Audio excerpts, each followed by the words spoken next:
Jin kalau melihat Umar bin Khattab, nanti kita jelaskan hadisnya, lewat di sebuah lembah, Umar nggak lihat, dia sengaja cari lembah lain karena takut dengan Umar radhiyallahu anhu. Kata kuncinya karena Umar bin Khattab sangat takut dengan Allah Subhanahu wa taala. Disebutkan cirinya adalah beliau kalau mendengar atau membaca Al-Qur'an terlintas ayat tentang azab, maka beliau pingsan. Setiap kali dengar ayat pasti pingsan. Bahkan pernah sekali beliau baca Quran itu pingsan ya, dan sadar beberapa saat kemudian dan merasa sakit tubuhnya karena takutnya dengan ayat tersebut selama sebulan. Dan para sahabat mengunjunginya karena dianggap sakitnya tadi. Tidak pernah kena apa-apa, nggak ada penyakit khusus, tapi karena takut pada saat membaca tentang ayat azabnya Allah Subhanahu wa taala. Assalamualaikum warahmatullahi wabarakatuh. Alhamdulillah. Nahmaduhu kama yanbaghi li jalalihi wa 'azamati sultanihi. Nahmaduhu hamdal hamidin wa nashkuruhu syukra syakirin. ونسلم على عبده ورسوله وحبيبه محمد كما صلى هو وملائكته عليه عدد خلقه ورضا نفسه وزينة عرشه ومداد كلماته ملء السماوات وملء الأرض وملء ما شئت من شيء بعد. Tentu yang paling layak diucapkan oleh setiap muslim di awal aktivitasnya adalah memuji Allah Subhanahu wa taala. Dan juga yang kedua adalah membacakan salawat dan taslim kepada Nabi sallallahu alaihi wasallam. Di awal pembukaan kita saya ingin mengatakan kepada Bapak Ibu sekalian, ikhwah akhwat rahimakumullah, selamat datang di kisah orang-orang saleh. Orang-orang yang layak dan sangat pantas untuk dijadikan sebagai idola, suri tauladan, disimak kehidupan mereka. Orang-orang yang telah mencatat buku-buku sejarah dunia, bukan cuma sejarah umat Islam, sejarah dunia, dengan tinta-tinta emas dari perilaku-perilaku mereka dalam kehidupan. Sosok-sosok yang tadinya di padang pasir tidak bisa membaca, bahkan banyak di antara mereka yang tidak bisa menulis, tapi dengan wahyu dari langit mereka menjadi manusia-manusia memimpin dunia. Mereka manusia-manusia yang disegani oleh musuh-musuh. Mereka yang selalu dirindukan oleh orang-orang yang beriman. Serial tentang sahabat yang mulia ini, saya berdoa secara khusus kepada Allah SWT akan diberkahi dan dimudahkan. Sebagaimana Allah telah mudahkan kita pada bulan yang lalu membahas tentang menggapai derajat Siddiq bersama Abu Bakar radhiyallahu anhu, kita pada pagi ini akan membahas menjadi Faruq bersama Umar bin Khattab radhiyallahu anhu. Saudaraku, Faruq diambil dari kalimat faraqa yufariqu, atau lebih tepatnya sebenarnya juga diambil dari farraqa yufarriqu, yang artinya membedakan, memisahkan, memilah dengan jeli dan tepat. Itu artinya. Kalau dikatakan Faruq, itu ismul fa'il namanya, dinisbatkan kepada pelaku. Jadi kalau tadi artinya membedakan, memilah, memilih ya, antara kebenaran dan kebatilan dengan tepat dan jeli, kalau dikatakan Faruq berarti orang yang melakukan itu. Umar radhiyallahu anhu mendapatkan julukan Faruq dari Nabi kita Muhammad SAW, langsung dari Nabi. Itu semua karena prinsip dasarnya Umar radhiyallahu anhu.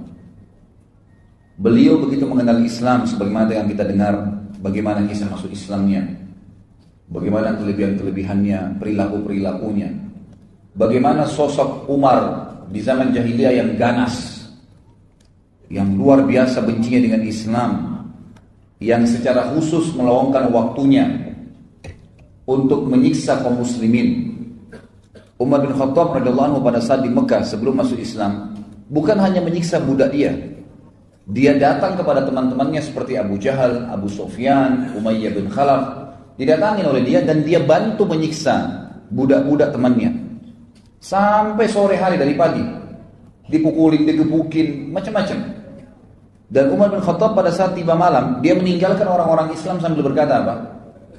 Kalau bukan karena malam, saya tidak berhenti menyiksamu. Bencinya luar biasa dengan agama Allah Subhanahu wa taala. Ganas luar biasa terhadap orang-orang Islam. Keras, kasar. Tapi dengan adanya hidayah dari Allah Subhanahu wa taala mengubah figur Umar bin Khattab radhiyallahu anhu yang tadinya sibuk dengan khamr. Beliau sendiri menyebutkan tentang kisahnya, beliau mengatakan saya pecinta khamr di masa jahiliyah. Tidak ada hari kecuali mendekuk khamr. Akhirnya membenci khamr dan terus berdoa kepada Allah agar khamr diharamkan, dan ayat pengharaman khamr turun karena permintaannya beliau radhiyallahu anhu. Berubah total dari sesuatu yang buruk menjadi yang baik, dari bodoh menjadi pintar. Dari orang yang tidak punya adab, tidak punya tata krama menjadi orang yang sangat mulia akhlaknya. Islam mengubah semua itu. Dan Umar bin Khattab adalah orang yang punya prinsip. Pada saat dia tahu Islam ini benar, maka betul-betul dia membedakan dan memilah antara Islam dengan kekufuran. Hijrah 100%. Dia membedakan antara kebenaran dengan kebatilan, dan ini akan menjadi inti bahasan kita nantinya. Bagaimana kita bisa menjadi Faruq bersama Umar radhiyallahu anhu, agar bukan mustahil kita bersama dengan beliau di surga nanti. Saya jelaskan pada saat membahas Abu Bakar di awal-awal bahasan kita di seri pertama, dan ini adalah seri kedua dari serial sahabat kita. Bagaimana seseorang di antara kita mengambil hikmah yang sangat besar dari ternukilnya kepada kita kisah-kisah para sahabat. Terutama 10 sahabat yang jamin masuk surga yang akan kita bahas di 10 pertemuan pertama kita nantinya. Dengan izin Allah tentunya. Maka kita lihat kisah-kisah mereka dinukil kepada kita, ikhwan dan akhwat sekalian. Bukan hanya sebuah dongeng, seremoni, meramaikan tulisan para ulama. Bukan. Agar setiap orang beriman di antara kita mengambil pelajaran dari kisah mereka. Bukan mustahil kita bisa menjadi orang yang siddiq bersama Abu Bakar. Bukan mustahil kita menjadi orang yang Faruq bersama Umar. Dan akan bulan depan kita akan bahas membeli surga dengan harta bersama Uthman bin Affan radhiyallahu anhu ajma'in. Setelahnya kita akan bahas Ali menjadi prajurit yang dicintai oleh Allah dan Rasulnya bersama Ali bin Abi Thalib radhiyallahu anhu ajma'in. Kisah-kisah mereka ternukil kepada kita, terukir dengan sangat lengkap, terinci apa perilaku-perilaku mereka selama mereka hidup, agar kita mengambil pelajaran. Dan bukan mustahil kita bersama mereka di surga. Bukankah ada 70 ribu dari umat Muhammad SAW yang masuk surga tanpa hisab? Bukankah ada hadis lain yang mengatakan, dan Nabi SAW meminta lagi kepada Allah dimudahkan, maka Allah memudahkan di setiap satu orang dari 70 ribu itu membawa 70 ribu yang lainnya. Semoga Allah SWT menjadikan kita termasuk di antaranya, masuk surga tanpa hisab bersama dengan orang-orang yang sudah dimuliakan oleh Allah SWT dari kalangan sahabat Nabi ridwanullahi alaihi. Umar bin Khattab ini punya banyak sekali fadilah. Tetapi yang dititik beratkan adalah bagaimana Umar bin Khattab ini bisa ditakuti, disegani oleh musuh-musuh Allah, sampai pada tingkat syaitan pun takut dengan Umar. Padahal Umar gak melihat syaitan itu. Kira-kira apa kata kuncinya? Di pembukaan ini saya akan sebutkan, dan penulis buku menyebutkan tentang masalah itu. Beliau mengatakan, ini adalah Al-Faruq. Menyebut namanya menghiasi majlis pertemuan setiap orang yang beriman. Padanya terbaca kebenaran ungkapan. Semua orang yang membahas Umar dan menyimpulkan ternyata sampai dia sukses sebagaimana kita pelajari nanti. Dari anak atau dari seorang anak muda yang pemabuk, yang jahat, yang ganas sama orang Islam atau orang mukmin di Mekah, menjadi seorang yang beriman, yang sangat baik. Sebagaimana kita lihat nanti, yang sangat luar biasa perjuangannya membela agama Allah, dan sangat tegas dengan orang-orang kafir, sampai menjadi raja kaum muslimin dan meninggal mati syahid di Madinah. Ternyata kata kuncinya, kata beliau adalah, barang siapa yang takut kepada Allah, niscaya Allah akan membuat segala sesuatu takut padanya. Jadi rahasianya Umar bin Khattab ditakutin. Nanti kita lihat sama musuh-musuhnya dari kalangan manusia dan jin pun. Jin kalau melihat Umar bin Khattab, nanti kita jelaskan hadisnya, lewat di sebuah lembah, Umar gak lihat. Dia sengaja cari lembah lain karena takut dengan Umar radhiyallahu anhu. Kata kuncinya karena Umar bin Khattab sangat takut dengan Allah Subhanahu wa taala. Disebutkan cirinya adalah beliau kalau mendengar atau membaca Al-Qur'an terlintas ayat tentang azab, maka beliau pingsan. Setiap kali dengar ayat pasti pingsan. Bahkan pernah sekali beliau baca Quran, itu pingsan ya, dan sadar beberapa saat kemudian dan merasa sakit tubuhnya karena takutnya dengan ayat tersebut selama sebulan. Dan para sahabat mengunjunginya karena dianggap sakitnya tadi. Tidak pernah kena apa-apa, nggak ada penyakit khusus, tapi karena takut pada saat membaca tentang ayat azabnya Allah Subhanahu Wa Taala. Di kedua, bawah matanya, kelopak matanya ada garis berwarna hitam. Dan ini tidak mudah. Kulit seseorang itu bisa bergaris warna hitam dan seperti ada lubang mengalirnya tempat air. Ini karena banyaknya Umar bin Khattab menangis kepada Allah Subhanahu Wa Taala setelah masuk Islam. Sebagaimana juga mudah-mudahan nanti akan ada beberapa kisahnya. Dialah laki-laki yang terang-terangan tentang Islamnya pada saat orang menyembunyikan Islam itu sendiri. Dia yang sengaja mengorbit Islamnya. Nanti juga akan kita lihat kisahnya. Dialah laki-laki, ikhwan dan akhwat sekalian, yang menambal bajunya pada saat menjadi khalifah dan memakai baju biasa dan tidak punya pengawal. Tidak pernah takut kecuali kepada Allah Subhanahu Wa Taala. Dialah laki-laki yang syaitan lari darinya. Dialah laki-laki yang tidak pernah tidur malam hari kecuali sudah memastikan dan lagi kaum muslimin yang susah pada saat itu. Dialah laki-laki yang merupakan mujahid terbesar, ya, yang dicatat dalam sejarah. Karena di zaman Umar bin Khattab disepakati oleh para sejarawan muslim adalah masa ekspansi Islam terbesar. Runtuhnya, ya, kerajaan Persia secara keseluruhan, Rusia, Afghanistan, Iran, Irak, semua wilayah Persia dulu itu runtuh di zaman Umar radhiyallahu anhu. Begitu pula wilayah sebagian besar wilayah Romawi, negeri Syam, ya, kemudian Mesir, wilayah Afrika takluk, ya, jadi dua sisi, timur dan baratnya dunia ini takluk di zaman Umar bin Khattab dan masuk Islam pada saat itu. Berapa banyak pahala yang beliau panen radhiyallahu anhu, dan nanti akan kita jelaskan masalah itu. Dialah dikatakan orang yang tidak mau makan sampai kelaparan pada saat masyarakatnya ditimpa paceklik, dikenal dengan Amr Ramadan. Nanti akan kita jelaskan juga masalah itu. Dialah orang yang selalu mengucapkan kebenaran walaupun pahit dan tidak pernah takut kecuali kepada Allah Subhanahu Wa Taala. Kata penulis, dialah Faruq umat ini yang telah mengguncangkan singgasana orang-orang zalim, meruntuhkan benteng-benteng raja-raja Kisra dan Kaisar Romawi. Orang-orang sombong lagi congkak tunduk kepada, ya, keadilannya. Bendera kezaliman tertunduk di depan panji keadilannya. Dialah orang yang sangat zuhud, seorang ulama, ahli ibadah, pencemburu terhadap orang-orang yang melanggar hukum Allah, dan juga orang yang sangat takut kepada Allah Subhanahu Wa Taala. Orang yang punya tekad yang bajak, pembunuh fitnah-fitnah, dan juga orang yang paling gencar menghidupkan sunnah Nabi Sallallahu Alaihi Wasallam. Ini kurang lebih kronologis yang disebutkan oleh penulis buku. Sekarang kita masuk, siapa Umar bin Khattab radhiyallahu anhu. Umar bin Khattab ini sebenarnya adalah salah satu dari suku Adi. Adi ini suku dari Quraisy dan bertemu dengan Nabi SAW di kakek kelima atau keenamnya. Di zaman jahiliyah, Umar ini sangat dekat dengan Umar yang lain. Ada dua orang Umar dulu di zaman jahiliyah yang terkenal sekali, pemimpin Mekah. Itu adalah Umar bin Khattab dan Umar bin Amr bin Hisham, atau dikenal dengan Abu Jahal. Dua orang ini terkenal dengan Umarain, ya, di Mekah. Dua Umar yang terkenal sekali.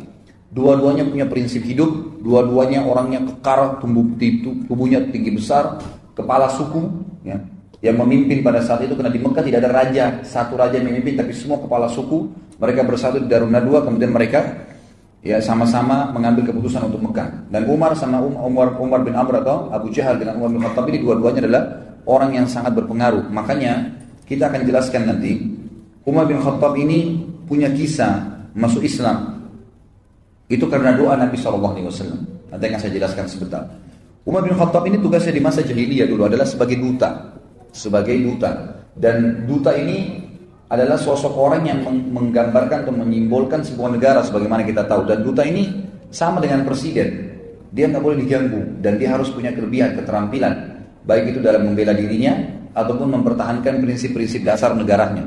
Dan Umar bin Khattab adalah duta, gitu kan, bagi orang-orang Quraisy kemanapun dia yang diutus untuk pergi. Dan kalau menghadapi orang-orang yang susah, keras kepala, berat untuk ditangani, maka Umar bin Khattab lah yang diminta oleh orang-orang Quraisy untuk menghadapinya.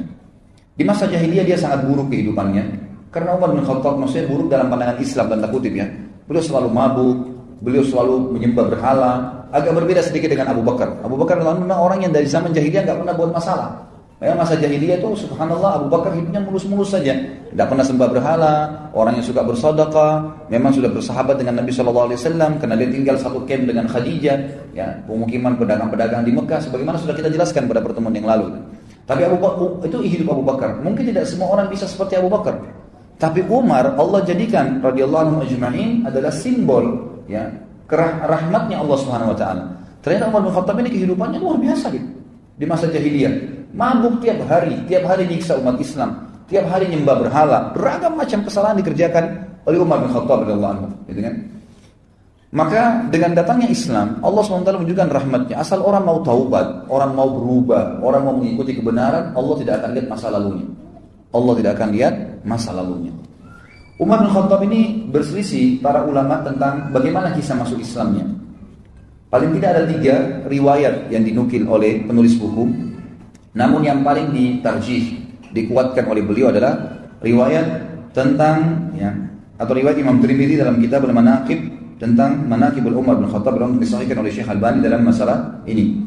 Bahwasanya riwayat tentang keislaman Umar yang paling kuat kena, ya, dengan riwayat Tirmidzi, yaitu doa Nabi SAW. Waktu umat Islam terdesak, kewalahan di Mekah menghadapi musuh-musuh mereka, tiap hari disiksa, tiap hari dipukulin, ada yang dibunuh, nggak bisa melawan. Sampai waktu Nabi SAW melewati Yasir dan istrinya Sumayyah radhiyallahu anhuma, budak daripada Abu Jahal, dan memiliki anak bernama Ammar yang dikenal dengan Ammar bin Yasir, semuanya sahabat yang mulia. Sumayyah lagi hamil, lalu dikatakan oleh Abu Jahal, ya, kembalilah kepada Tuhanmu yang dulu wahai Sumayyah. Maka Sumayyah mengatakan, saya lebih memilih mati daripada harus kembali menyembah berhala yang kalian buat dengan tangan kalian sendiri. Lalu Abu Jahal marah menusuk perutnya Sumayyah. Meninggal mati syahid, dan wanita pertama syahid dalam Islam adalah Sumayyah radhiyallahu anha. Kemudian menyusul suaminya Yasir, dibunuh juga oleh Abu Jahal. Lalu Ammar, ya, pada saat itu didesak, umurnya masih 8 tahun, 9 tahun, oleh Abu Jahal dikatakan, wahai Ammar, kalau kau tidak mengaku juga kembali kepada Tuhanmu yang dulu, maka aku akan menyiksamu lebih berat daripada ibu dan ayahmu. Sampai Ammar karena ketakutan dan merasa sakit berkata, baiklah, wahai Abu Jahal, wahai Abu Hakam, apa yang kau mau? Orang-orang jahiliyah memanggil Abu Jahal dengan Abu Hakam, artinya orang yang bijaksana. Tapi kita dalam Islam diberitakan kalau Nabi SAW mengatakan memanggil dia Abu Jahal.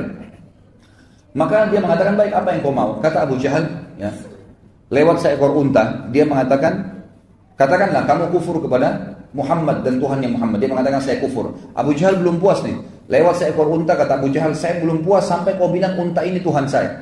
Maka Ammar pun mengatakan unta ini Tuhan saya. Lalu Abu Jahal membiarkan dia. Pada saat mereka lagi proses disiksa, Nabi kita Muhammad SAW lewat di situ. Melihat kejadian tersebut tidak ada kekuatan bagi umat Islam. Bagaimana cara membelahnya nih? Maka Nabi SAW cuma mengucapkan kalimat, sabran ala Yasir fa inna mau'idakumul jannah. Sabarlah wahai keluarganya Yasir, pasti kalian dengan mati masuk surga.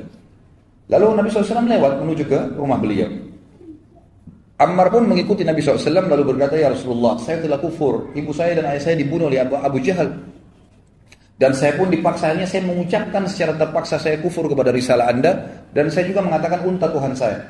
Maka kata Nabi SAW, wahai Ammar, kalau besok kau diperlakukan lagi yang sama dengan Abu Jahal, ucapkan apa yang dia mau. Karena sungguhnya kau tidak kufur, hatimu tidak seperti itu. Maka turunlah firman Allah Subhanahu wa taala yang menjelaskan tentang perilaku Ammar ini. Illa man ukriha wa qalbuhu mutmainnun bil iman. Tidak masuk kekufuran kalau orang itu sebenarnya mengucapkan kalimat kufur karena terpaksa sementara hatinya penuh dengan keimanan. Turun kepada Ammar radhiyallahu anhum ajma'in. Pada saat itulah Nabi SAW berdoa. Mengatakan dalam doanya, Allahumma izzal islama bi ahabba hadaini ar-rajulaini ilaih. Bi Abi Jahal bin Hisham, dalam riwayat dikatakan bi Umar, ya, bin Amr bin Hisham, dan yang kedua au bi Umar bin Khattab. Hadis ini sebagaimana saya jelaskan dari riwayat Tirmidzi dan disahihkan oleh Syekh Albani. Artinya, ya Allah, kata Nabi SAW dalam doanya, muliakanlah Islam ini dengan salah satu dari 2 orang yang paling engkau cintai. Itu Abu Jahal ibn Hisham, Umar bin Amr bin Hisham, atau Umar bin Khattab. Kata perawi hadis, dari keduanya ternyata yang lebih Allah cintai adalah Umar bin Khattab, sehingga Allah memberikan hidayah. Ini pendapat yang dikuatkan oleh penulis, mengatakan ini pendapat yang paling kuat tentang masuk Islamnya Umar bin Khattab. Yang kedua adalah kisah yang lain tentang masuk Islamnya Umar bin Khattab, dan ini dinukil oleh Imam Bukhari dalam kitab Sahihnya. Kisahnya kurang lebih bahwasanya Umar bin Khattab ini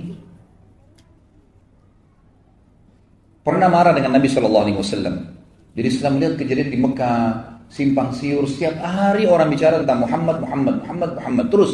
Pengikutnya Muhammad disiksa, orang Quraisy bertengkar, berkelahi, suku sama suku saling bermusuhi, suku sama suku saling bertengkar, gitu kan? Suami istri terpisah dengan suaminya. Umar bin Khattab bilang Muhammad sudah gila nih. Saya harus bunuh Muhammad. Itu perkataan Umar bin Khattab di awal. Saya harus bunuh Muhammad. Maka dia pun keluar dengan baju perangnya, membawa pedangnya, gitu kan? Keluar khusus untuk membunuh Nabi Sallallahu Alaihi Wasallam, gitu kan? Lalu dia pun mendatangi Abu Jahal dan berkata kepada Abu Jahal. Pada saat itu Abu Jahal mengatakan, saya akan memberikan 100 ekor unta yang membunuh Muhammad. Maka Umar berkata, betulkah yang kau bilang hai Abu Jahal? Dia bilang iya. Baik, Umar bin Khattab keluar membawa pedangnya, sekaligus menyatukan antara hadiah yang dikejar 100 ekor unta itu dengan bencinya dengan Nabi SAW pada saat itu. Dan ini sebagaimana saya sebutkan tadi, di sini ditulis diriwayatkan oleh Imam Bukhari dalam kitab Manaqibul Ansar bab Islam Umar bin Khattab. Dikatakan maka Umar bin Khattab pun jalan dan kemudian menuju ingin mencari Nabi SAW. Waktu itu dia tidak tahu Nabi SAW itu di mana. Ketemulah dia dengan seseorang yang bernama Nu'aim bin Abdillah. Nu'aim bin Abdillah ini seorang sahabat sudah masuk Islam dari keluarganya Umar. Lalu dia bertanya, wahai Umar, mau kemana kamu? Kata Umar, saya ingin membunuh Muhammad yang telah mengacaukan seluruh Quraisy ini. Kata Nu'aim waktu itu, dia khawatir Umar bin Khattab ini terkenal orangnya. Kalau sudah ngambil prinsip mau membunuh, dia tidak akan pulang sampai dia membunuh atau dia yang dibunuh. Itu prinsip dasarnya. Selalu begitu di masa jahiliyah. Dan dia terkenal hampir sama kekuatan fisiknya sama Hamzah radhiyallahu anhu. Ajma'in. Hamzah ini terkenal dulu kalau berburu di Mekah, itu berburu singa, harimau, dibunuh, berburu ya. Lalu kemudian dia pikul harimau atau singa sendiri di pundaknya. Karena kuatnya Hamzah radhiyallahu anhu. Dan Umar bin Khattab juga sama. Terkenal dua orang ini kalau berburu, berburunya bukan rusa, bukan kelinci, bukan kambing liar, unta, enggak. Dia berburu singa, harimau, dibunuh sendiri, kemudian dipikul di pundaknya, masuk ke Mekah, dikulitin, dimakan sama dia. Jadi memang orang-orang yang sangat kuat secara fisik. Umar bin Khattab ini karena tegasnya, maka Nu'aim bin Abdillah ini takut radhiyallahu anhu, jangan sampai dia betul-betul datang membunuh Nabi SAW. Bagaimana caranya? Maka dia pun akhirnya terlintas, dia bilang, tidak ada di benak saya waktu itu kecuali saya ingin mengalihkan Umar agar tidak menuju ke rumah Nabi SAW. Waktu itu Nabi sedang berada di Darul Arqam, rumah salah seorang sahabat yang terkenal dijadikan sebagai basis dakwah Nabi SAW.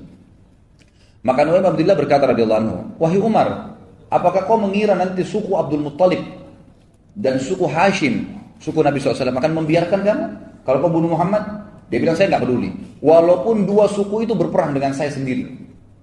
Betul-betul prinsip dasar mau membunuh ini, gitu kan? Lalu kata Nu'aim bin Abdillah, tidak tegas di mana saya kecuali satu hal. Saya bilang, kenapa kamu sibuk mengurus Muhammad, Umar? Sementara adikmu sendiri, Fatimah bin Khattab, ini adik kandungnya Umar bin Khattab perempuan, dengan suaminya, adik iparmu, Sa'id bin Zaid. Sa'id bin Zaid adalah salah satu dari 10 yang masuk surga nantinya, gitu kan? Itu adik iparnya Umar bin Khattab. Jadi Umar sama adik iparnya dua-dua dapat jaminan surga dari 10 sahabat yang masuk surga. Sa'id bin Zaid ini. Mereka sudah masuk ikut agamanya Muhammad. Bagaimana bisa kau sibuk dengan Muhammad sementara keluargamu sendiri belum kamu urus? Maka Umar marah mengatakan, apakah benar Fatimah adikku sudah sabah, ya, artinya sudah keluar meninggalkan agama Tuhannya? Kata Nu'aim, iya benar, silakan kau pastikan sendiri. Maka Umar bin Khattab waktu itu tidak tahu di mana Nabi SAW berada dan dia tahu rumah adiknya, dia menuju ke rumah adiknya. Jalan dari ke rumah adiknya. Tiba di rumah adiknya, ternyata adiknya Fatimah binti Khattab dan suaminya Sa'id bin Zaid sedang belajar Al-Quran dari seorang sahabat tadinya bekas budak yang dibebaskan oleh Abu Bakar namanya Khabbab bin Arad. Khabbab bin Arad adalah guru Al-Quran, dia ajar mengaji lagi dengan ayat. Begitu mereka dengar suara langkah Umar bin Khattab, dalam beberapa athar dikatakan Umar ini saking badannya besar, kalau dia melangkah suara kakinya terdengar. Maka didengar oleh Fatimah dan mereka tahu itu adalah langkah Umar, dengan suaranya juga dikenal dari Umar. Maka mereka pun menyembunyikan Khabbab bin Arad di kamar, kemudian menyembunyikan beberapa lembaran Al-Quran yang waktu itu masih tertulis di kulit-kulit unta. Lalu Umar mengetuk pintu, tidak dibukakan, lalu dia mendobrak pintu dan rubuh pintu itu. Kemudian dia berkata kepada Fatimah dan Sa'id, adiknya dan adik iparnya, apa tadi yang saya dengar itu? Apakah itu yang Muhammad ajarkan? Kata Fatimah, tidak ada sesuatu yang kau dengar. Apa yang kau dengar tadi? Lalu dia mengatakan, tadi saya dengar. Tidak usah kalian rahasiakan. perlihatkan kepada saya itu. Waktu itu kebetulan lembaran Al-Quran dipegang oleh Fatimah. Lihat, sembunyi di belakang badannya tapi kelihatan. Umar mengatakan, pasti itu yang kamu pegang, berikan kepada saya. Fatimah nggak mau. Maka Umar menampar adiknya. Waktu ditampar keluar darah, jatuh. Suaminya Sa'id bin Zaid berusaha mendekat, gitu kan? Waktu mendekat dipukul juga sama Umar. Jatuh dua-duanya.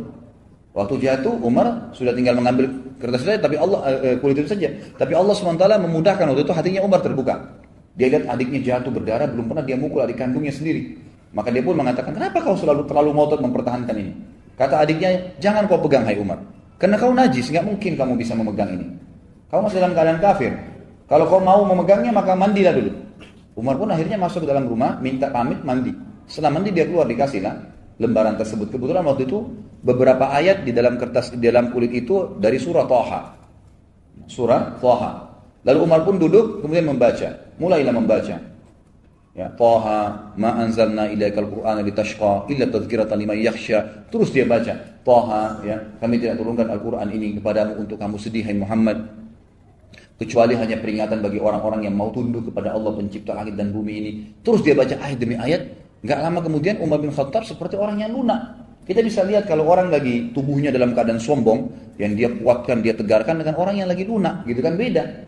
Maka melihat, waktu itu Sa'id bin Zaid melihat Umar bin Khattab agak melunak. Lalu dia waktu itu juga, waktu Umar membaca, rupanya suaranya agak keras. Dan ini dalam bahasa Arab, dia ngerti. Umar itu bisa membaca. Ya. Maka dia membaca pun, maka dari dalam kamar, waktu Umar membaca ayat tersebut dan bacaannya benar, karena itu bacaan dalam bahasa Arab, dia tahu. Maka Khabbab bin Arad, guru mengaji tadi dari sahabat Nabi yang bekas budak yang dibebaskan oleh Abu Bakar dalam ini, keluar. Lalu melihat keadaan tersebut, Umar bin Khattab berkata, di mana Muhammad? Khabbab bin Arad tahu bahwasanya Umar ini sudah lunak nih. Dia mengatakan, wahai Umar, kalau kau mau saya yang tunjukkan. Maka Khabbab bin Arad pun memegang tangan Umar lalu sama-sama menuju ke Darul Arqam. Tiba di Darul Arqam, ikhwan akhwat sekalian, dari kejauhan, bukan Darul Arqam ini 2 lantai. Lantai kedua, ada seorang sahabat yang memang ditugaskan oleh Nabi SAW untuk memantau. Kalau ada orang-orang Quraisy yang datang atau mengetahui kegiatan mereka, maka mereka bubar. Begitu dia lihat dari jauh, ternyata ada Khabbab bin Arad datang, lagi berada di sebelahnya Umar bin Khattab. Dan Khabbab bin Arad ini memegang tangan Umar. Tapi dari kejauhan, kesannya seperti Umar yang memegang dia. Karena besarnya tangan Umar, gitu kan. Maka yang sahabat di lantai 2 rumah ini mengira Umar bin Khattab menawan Khabbab bin Arad, gitu kan. Dan dia datang untuk membunuh Nabi SAW. Maka berteriak dari atas sahabat ini, Umar bin Khattab, si kafir datang. Maka semua orang heboh di rumah Darul Arqam, Umar bin Khattab yang datang. Lebih baik orang-orang Quraisy 10-20 orang daripada Umar yang datang, gitu kan. Bagi mereka luar biasa kalau Umar datang, ini berbahaya sekali, gitu kan. Nanti kita lihat setelah masuk Islam bagaimana dia lawan orang-orang Quraisy juga sendirian. Maka dia pun datang ke dekat pintu. Pada saat masuk dekat pintu, maka semua sahabat waktu itu hirup-hirup dalam rumah. Hamzah radhiyallahu anhu waktu itu sudah masuk Islam sebelumnya dan duduk lalu berkata, biarkan dia masuk. Kalau dia niat buruk, saya akan menghadapinya. Maka Nabi SAW mengatakan, masukkan Hamzah ke dalam kamar. Hamzah disuruh sembunyikan. Ini bukan perkelahian. Nabi SAW sudah tahu. Dimasukkan ke dalam ruangan. Lalu kata Nabi SAW, bukakan buat dia. Begitu dia masuk, begitu dibukakan pintu, Umar bin Khattab lihat Nabi SAW, tundukkan pandangannya.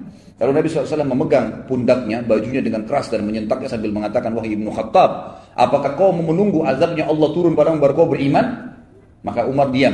Nabi SAW sentak kedua kali, wahai Ibnu Khattab, apakah kau menunggu azabnya Allah turun kepadamu baru kau mau beriman? Sampai 3 kali lalu Umar bin Khattab jatuh berlutut di tanah lalu mengatakan, saya beriman kepadamu ya Rasulullah. Lalu dia syahadat.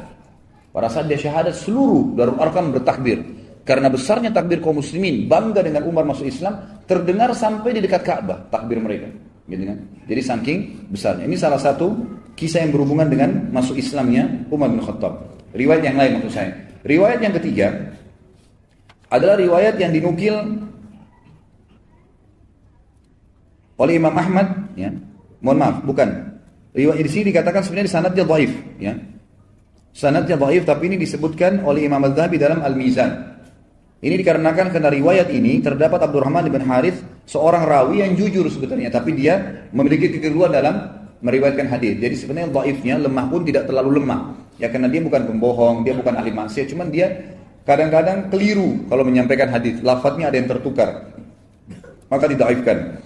Tapi ulama tentu nanti saya simpulkan akan menggabungkan 3 riwayat ini dan mengatakan tidak ada yang berbentrok satu sama yang lain. Intinya Umar bin Khattab sudah masuk Islam dan akhirnya menjadi seorang sahabat yang mulia. Ibnu Ishaq menukil dalam buku sirahnya tentang Ummu Abdillah binti Abi Hathma radhiyallahu anha. Pada saat dia cerita, Ummu Abdillah ini bercerita, demi Allah ketika kami sedang bersiap-siap berangkat ke negeri Habasyah, mau berangkat ke negeri Habasyah, maka suaminya, Amir namanya, sedang menunggu di sebuah lembah yang cukup jauh dari Mekah. Supaya tidak kelihatan, maka satu-satu keluarga. Ummu Abdillah ini kebetulan masih punya hubungan kerabat dengan Umar bin Khattab. Dan waktu itu terdengar di orang-orang Quraisy bahwa muslimin sudah mau hijrah, mau melarikan diri dari Mekah. Dan orang-orang Quraisy berjaga-jaga. Termasuk Umar bin Khattab yang berjaga-jaga. Ya, berusaha menahan umat Islam, jangan sampai hijrah ke Habasyah. Ada yang hijrah dibunuh. Itu kan berusaha dibunuh. Ummu Abdillah ini punya hubungan kerabat dengan Umar. Dan dia bersama dengan anaknya Abdullah ingin menyusul suaminya ke sebuah lembah yang sudah cukup jauh dari Mekah. Pada saat dia mikul-mikul barangnya, melewatin lembah demi lembah, tiba-tiba sebelum keluar dari pintu gerbang Mekah, ada Umar bin Khattab berdiri. Kagetlah Ummu Abdillah ini. Lalu Ummu Abdillah berkata, sungguh kami mendapatkan ujian berat melalui kalian. Maksudnya orang-orang musyrik Mekah. Ya. Kami tidak pernah dibiarkan oleh kalian. Mau beriman pada Allah di Mekah, diganggu. Mau hijrah pun ditahan. Umar bin Khattab kaget waktu itu melihat Ummu Abdillah. Karena kerabatnya, perempuan. Ya. Kemudian malam-malam bawa barang, pikul-pikul, bawa anaknya masih kecil Abdullah yang waktu itu masih umur 2 atau 3 tahun. Ya. Lalu Umar kesian mengatakan, wahai Ummu Abdillah, mau kemana kamu? Kata dia, saya mau ke Habasyah, mau hijrah. Karena kami gak bisa ibadah menyembah Allah di sini. Kalian paksa kami untuk menjadi musyrik. Maka Ummu Abdillah kaget waktu itu berkata, ya, saya tiba-tiba melihat ada lunak dalam hati Umar dan tiba-tiba saja dia mengatakan, semoga keselamatan bersama Ummu Abdillah, pergilah. Padahal Umar bin Khattab ini sudah niat keluar untuk membunuh siapapun orang Islam yang hijrah gitu. Pada saat bertemu Ummu Abdillah ini dengan suaminya di lembah yang sudah janjian di luar Mekah, tiba-tiba suaminya tanya, tadi Ummu Abdillah, ada nggak orang yang kau temuin dari Quraisy? Kata Ummu Abdillah, nggak ada, kecuali Umar, gitu kan. Kata suaminya, Umar bin Khattab itu musibah yang besar, gitu kan. Itu bahaya sekali kalau kau ketemu dengan dia.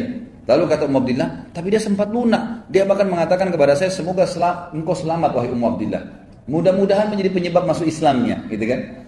Lalu kata Amir ini suaminya Ummu Abdillah. Dia mengatakan, orang yang engkau lihat tadi itu, Umar bin Khattab maksudnya, tidak akan pernah masuk Islam sebelum keledainya Al-Khattab masuk Islam. Jadi mustahil masuk Islam orang itu, gitu kan. Ini kata sahabat ini, karena luar biasa Umar benci dengan Islam pada saat itu, gitu kan. Jadi kalau seandainya orang yang kau lihat itu mau masuk Islam, mesti keledainya Khattab, keluarga Khattab, maksudnya keluarganya Umar semua, itu syahadat baru dia bisa syahadat tuh orang, saking sulitnya gitu. Maka akhirnya di kisah ini disebutkan sampai di situ dan akhirnya Umar bin Khattab benar masuk Islam, kemungkinan bisa saja dari doanya Ummu Abdillah tadi yang disebutkan. Ya. Jadi itu diantara riwayat yang dinukil kepada kita. Pertama tentang doa Nabi SAW dan ini yang paling kuat. Yang kedua tentang adiknya Fatimah dan Sa'id bin Zaid radhiyallahu anhum ajma'in yang sudah masuk Islam sebelum lalu Umar membaca surah Thaha. Dan yang ketiga adalah tentang masalah kisah Ummu Abdillah. Ada riwayat yang lain juga dinukil oleh sebagian ya, ulama dan dinukil juga oleh beliau di sini adalah Umar bin Khattab pernah bercerita sendiri.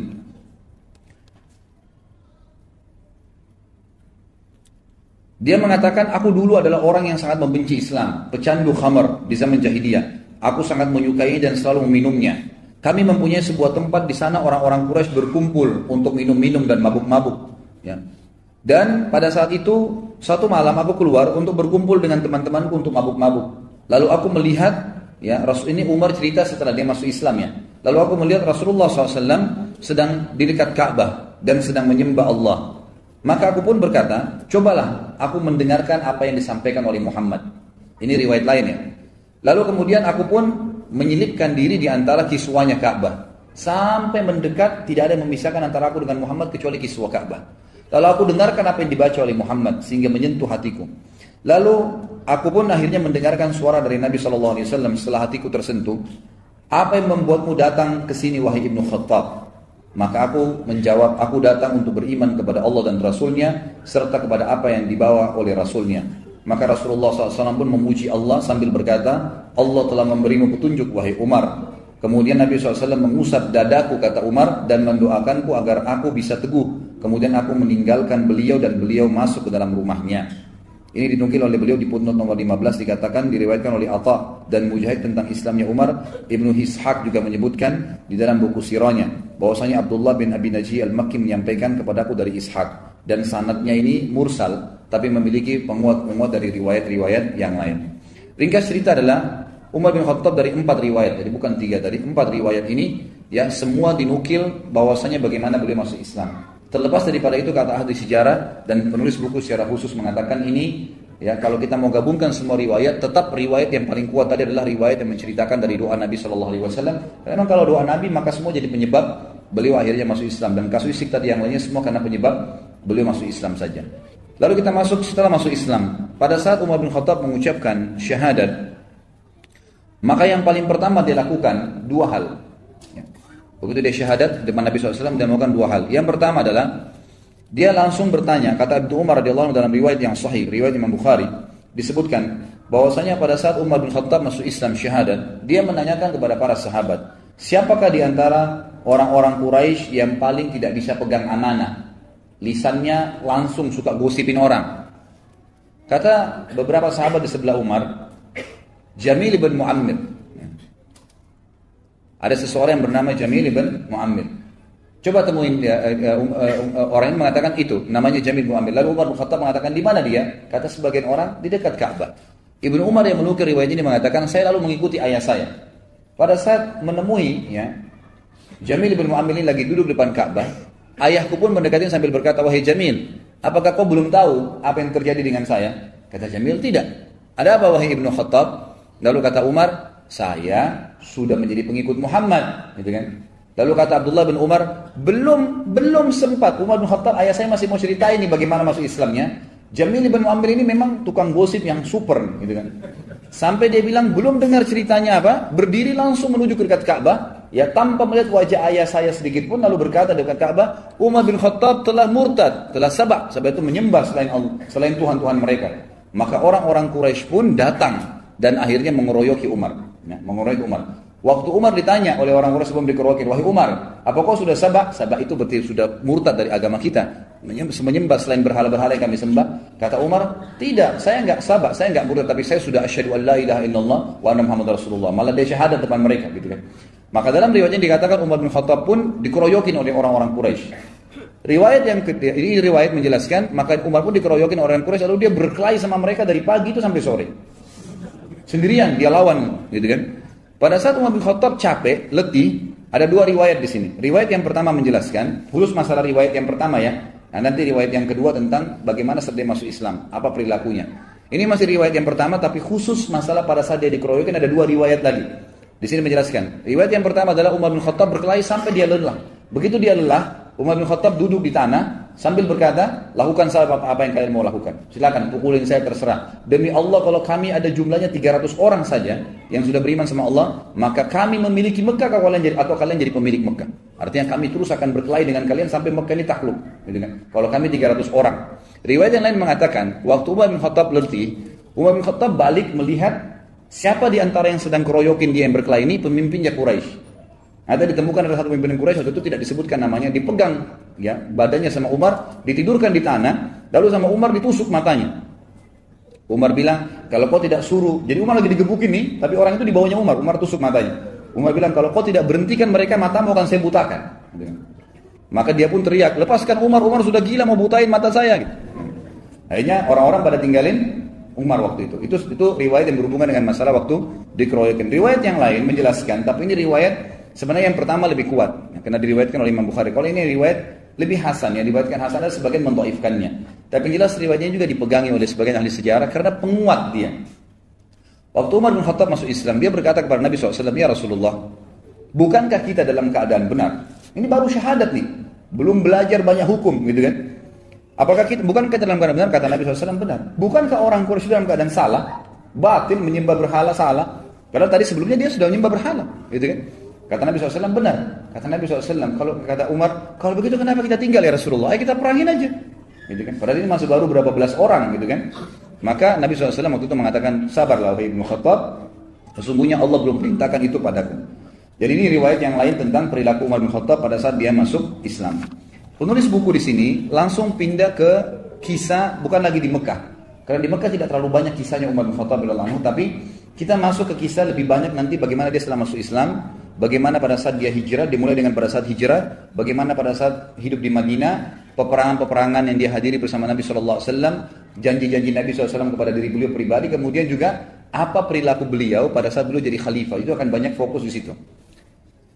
Pada saat Umar bin Khattab akan hijrah, di sini ditulis oleh beliau, hijrah yang merendahkan martabat orang-orang musyrik. Dinukil dalam sebuah riwayat, ya, riwayat disebutkan oleh Imam Tirmidzi, mohon maaf, ini disebutkan oleh Ibnu Athir dalam Usudul Ghaba, dan ini dengan sanad yang sahih, ya. Dan khabar ini juga dikatakan disebutkan dalam buku Ar-Riyadun Nadhirin atau Ar-Riyadun Nadhirah, ya.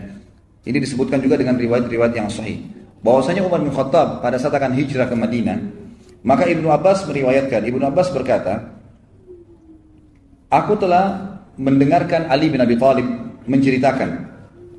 Kata Ali, aku tidak mengetahui seorang laki-laki dari kaum muhajirin yang berhijrah, melainkan dia melakukan dengan sembunyi-sembunyi kecuali Umar bin Khattab. Dan subhanallah, nanti kita lihat banyak sekali kelebihan Umar bin Khattab. Itu yang sebutin adalah Ali bin Abi Thalib.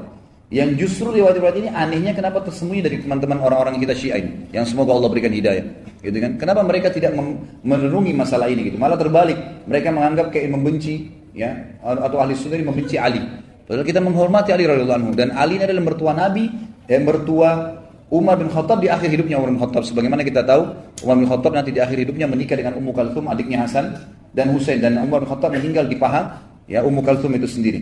Ali di sini menukil, mengatakan, memuji Umar bin Khattab, berkata, saya, ya, atau aku tidak mengetahui seorang laki-laki dari muhajirin yang berhijrah ke Madinah, melainkan dia melakukan dengan sembunyi-sembunyi kecuali Umar bin Khattab. Ketika hendak berhijrah, dia mengambil pedangnya, menyiapkan busurnya, menenteng beberapa anak panah di tangannya, dan memegang tombak pendeknya. Jadi orang siap perang, gitu kan? Pedangnya ada, busurnya, anak panahnya, dan tombak kecil di tangan kirinya. Lalu dia menuju ke Ka'bah, sementara para petinggi Quraisy sedang berada di halamannya. Dia tawaf di Ka'bah 7 putaran dengan tenang, lalu mendatangi makam Ibrahim dan sholat 2 rakaat. Kemudian dia berdiri di hadapan mereka satu persatu dengan berkata, jadi setelah tawaf menghadap ke orang-orang Quraisy, ini yang banyak puluhan jumlahnya, dia menghadap lalu dia berkata, wajah-wajah buruk Allah tidak menghinakan kecuali hidung-hidung ini. Ini bahasa Arab biasanya mengatakan, sungguh kalian orang yang paling buruk di muka bumi. Dia bahasanya begitu. Siapa yang ingin ibunya meratap karena anaknya mati, atau, ya, anaknya menjadi yatim karena kehilangan ayah, dan menjadikan istrinya sebagai janda, hendaklah dia menemui aku di balik lembah ini karena aku mau hijrah sekarang. Jadi dia tantang. Jadi bahasanya bukan bilang saya mau hijrah, siapa yang mau lawan saya silakan, enggak. Dia berikan kalimat-kalimat yang menantang sekalian. Jadi pasti mati deh. Kamu mati atau saya mati. Itu bahasanya gitu kan. Siapa yang mau anaknya jadi yatim, orang tuanya kehilangan anak, istrinya jadi janda, temuin saya di belakang lembah ini. Saya mau hijrah ke Madinah. Kata Ali radhiyallahu anhu, tidak seorang pun yang mengikutinya kecuali orang-orang yang lemah yang telah diberi pelajaran dan bimbingan olehnya. Lalu dia berangkat kepada apa yang dia inginkan. Ini sebagaimana tadi disebutkan, sudah saya sebutkan riwayatnya. Jadi Umar bin Khattab ini satu-satunya orang yang hijrah dengan kemuliaan. Orang Quraisy nggak ada yang berani sama sekali yang menahan Umar bin Khattab pada saat itu, sementara yang lainnya semuanya sembunyi-sembunyi. Baik, mari kita dengar ikhwan dan akhwat sekalian beberapa manaqib. Manaqib ini kayak fadilahnya lah, ya, kelebihannya Umar bin Khattab yang disampaikan oleh Nabi sallallahu alaihi wasallam. Yang pertama adalah hadis yang sahih riwayat Imam Tirmidzi. Itu disebutkan di putnot nomor 19, di mana Nabi sallallahu alaihi wasallam pernah bersabda kepada para sahabat, "Ni'mar rajulu Abu Bakar wa ni'mar rajulu Umar." Sebaik-baik laki-laki untuk menjadi pendamping hidup, menjadi pemimpin, menjadi teman, menjadi ayah, menjadi anak adalah Abu Bakar, dan sebaik-baik orang juga laki-laki adalah Umar. Hadis ini ulama menyebutkan bahwasanya ini fadilah buat Abu Bakar dan Umar. Jadi karena di sini Nabi SAW memilih. Kalau dalam bahasa Arab dikatakan nikmar rajul, artinya dia sebaik-baik laki-laki tadi semua posisi. Sebagai anak kah, sebagai ayah kah, sebagai suami kah, sebagai saudara kah, sebagai guru kah, sebagai murid kah. Pokoknya sebagai laki-laki dalam apapun profesinya, ini adalah orang yang terbaik dua orang, Abu Bakar dan Umar. Yang kedua adalah hadis yang diriwayatkan oleh Abu Dawud dan Tirmidzi dan disahihkan oleh Syekh Albani, di mana Nabi kita Muhammad SAW bersabda, "Inna ahlal darajatil ula la yarahum man tahtahum kama tarawna an-najma at-tali'a fi ufuqis sama', wa inna Abu Bakrin wa Umar minhum wa an'ama." Sesungguhnya penghuni derajat-derajat yang tinggi terlihat nanti di surga. Mereka bisa melihat orang-orang yang berada di bawah mereka, seperti kalian melihat bintang-bintang di ufuk. Artinya mereka bisa melihat, kelihatan istana orang-orang yang di bawah mereka. Dan sesungguhnya Abu Bakar dan Umar termasuk mereka berdua yang telah mendapatkan kenikmatan itu. Artinya akan mendenguni derajat yang tinggi di surga. Hadis yang ketiga adalah hadis riwayat Bukhari dan Imam Muslim. Dua-duanya meriwayatkan Nabi SAW bersabda, "Laqad kana fi man qablakum minal umami nasun muhaddatsun min ghairi an yakunu anbiya. Fa in yakum fi ummati ahadun fa innahu Umar." Di antara umat-umat sebelum kalian dulu ada orang-orang yang diberikan ilham oleh Allah berbicara kemudian menjadi hukum. Allah tentukan menjadi hukum dari lisan mereka. Sementara mereka bukan nabi-nabi. Dan kalau itu ada di umatku maka dia adalah Umar. Maka dia adalah Umar. Nanti akan kita lihat beberapa ayat-ayat Al-Quran turun justru dengan perkataan dari Umar bin Khattab radhiyallahu anhu. Ini fadilah yang ketiga. Fadilah yang keempat, mohon maaf, masih fadilah yang ketiga, tapi riwayat yang lain. Dikatakan oleh Nabi SAW, "Laqad kana fi man kana qablakum min bani Israil rijalun yukallimuna min ghairi an yakunu anbiya. Fa iyyakum fi ummati minhum ahadun fa Umar." Di kalangan orang-orang sebelum kalian dari Bani Israel terdapat orang-orang yang diberikan ilham dan mereka bukan para nabi berbicara tapi jadi hukum. Akhirnya Allah SWT tentukan menjadi hukum sementara nabi-nabi mereka masih hidup ya. Wahyu lagi turun sehingga perkataan mereka dinukil oleh Allah di dalam kitab-kitab nabi mereka gitu kan, karena sesuai dengan apa yang Allah inginkan. Jika pada umatku terdapat seseorang demikian, dia adalah Umar. Dia adalah Umar. Fadilah yang selanjutnya, ini fadilah yang keempat. Hadis yang diriwayatkan oleh Imam Tirmidzi, juga disahihkan oleh Syekh Albani. Anas bin Malik dan Ali bin Abi Thalib radhiyallahu anhuma, keduanya berkata bahwa Rasulullah SAW pernah bersabda kepada Ali bin Abi Thalib tentang Abu Bakar dan Umar. Nabi berkata kepada Ali bin Abi Thalib, "Hadani sayyida kuhuli ahlil jannah minal awwalina wal akhirin, illa an-nabiyyina wal mursalin. La tukhbirhuma ya Ali." Dua orang ini wahai Ali, tuannya seluruh orang-orang dewasa penghuni surga dari kalangan orang-orang dulu, semuanya orang-orang dulu. Sahabat-sahabatnya Nabi Nuh, sahabat-sahabatnya Nabi Saleh, Nabi Syuaib, teman-temannya semua, ya, orang-orang terdahulu. Ini Abu Bakar dan Umar adalah tuannya mereka nanti di surga, kecuali para nabi-nabi dan rasul. Dan jangan kau katakan ini kepada keduanya wahai Ali. Artinya jangan sampaikan kepada mereka, karena jangan sampai mereka malah jadi salah faham. Ini termasuk fadilah Abu Bakar dan Umar yang disatukan dalam hadis ini oleh Nabi SAW, bahwasanya mereka pemimpin penghuni surga. Hadis yang agung yang lain adalah riwayat Imam Ahmad, riwayat Imam Tirmidzi, dan disahihkan juga oleh Syekh Albani. Hadis yang luar biasa. Fadilah Umar. Kata Nabi SAW, "Lau kana min ba'di nabiyyun, lakana Umar bin Khattab." Kalau ada nabi setelahku, maka pasti itu adalah Umar bin Khattab. Jadi ini berarti jelas Umar bin Khattab, kalau ada nabi setelah Nabi SAW, dia adalah nabi. Artinya kita jadi ikutin gitu kan. Saking luar biasa kedudukannya di mata Allah SWT dan Rasulnya Muhammad SAW. Fadilah yang selanjutnya, yang keenam adalah disebutkan, diriwayatkan oleh Imam Ahmad dan Tirmidzi, dan disahihkan juga oleh Syekh Albani. Kata Nabi SAW, "Inna Allah Ta'ala ja'ala al-haqqa ala lisani Umar wa qalbi." Sesungguhnya Allah telah menjadikan kebenaran pada lisan dan hati Umar. Jadi sampai pada tingkat apapun yang dia ucapkan, apa yang dia niatkan dalam hatinya, semuanya itu kebenaran, dibantu oleh Allah Subhanahu wa Ta'ala.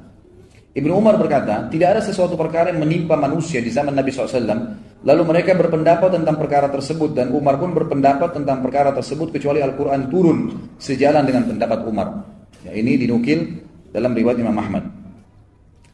Kemudian juga Tariq ibn Shihab, ini salah satu ulama tabi'in yang masyhur ya, belajar dari para sahabat, berkata, kami berbicara di antara kami, di antara semua tabi'in, waktu itu Umar masih hidup, bahwasanya ada malaikat yang berbicara melalui lisan Umar bin Khattab.